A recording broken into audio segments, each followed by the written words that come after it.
Hello guys, তো সবাই কেমন আছো? আশা করি সবাই ভালো আছো। তো আমিও ভালো আছি। তো চলো, আমি ঘুম থেকে উঠে পড়েছি অনেকক্ষণ আগেই। তো আমি এখন ব্রাশ করছি।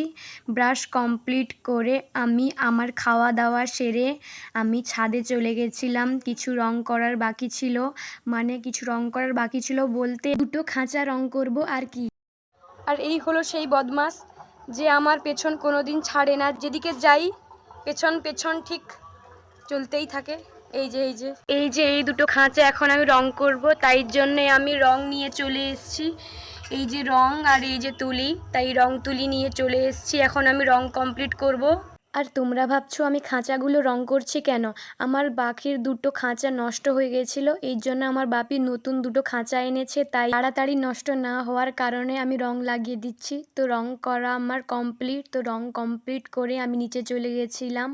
আর আজ আমি আমার সবথেকে ভালোবাসার পশু পাখিদের স্নান করানোর জন্য তৈরি হয়ে গেছিলাম। তাই প্রথমে আমার রকি ভাইকে নিয়ে আমি পুকুরে নেমে চলে গেছিলাম চান করানোর জন্য, কারণ একে বেঁধে ছাড়া চান করানো যায় না, তাই আমি পুকুরে চান করিয়েছিলাম। তো তারপরে আমি আমার দুটো পাখি সুইটি আর টুইটিকে স্নান করিয়ে নিয়েছিলাম। আর এরা এতটাই বাজেভাবে ছটফট করে, এদের স্নান করানোটাই অসম্ভব হয়ে পড়ে। তবুও যাই হোক করে স্নানটা করালাম এদের। তারপর আমি চলে গিয়েছিলাম আমার এই সবচেয়ে প্রিয় পায়রাকে স্নান করানোর জন্যে। আমি তাই ছাদ থেকে নিয়ে চলে এসেছি।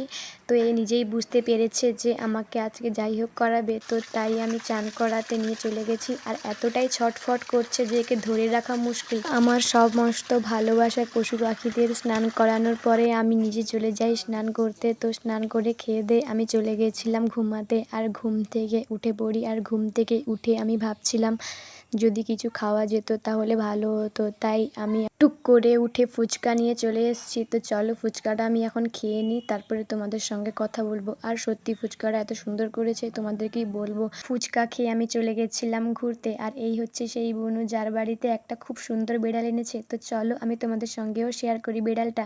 এই বিড়ালটা সত্যি এতটাই ভয় পেয়ে আছে, কি বলবো।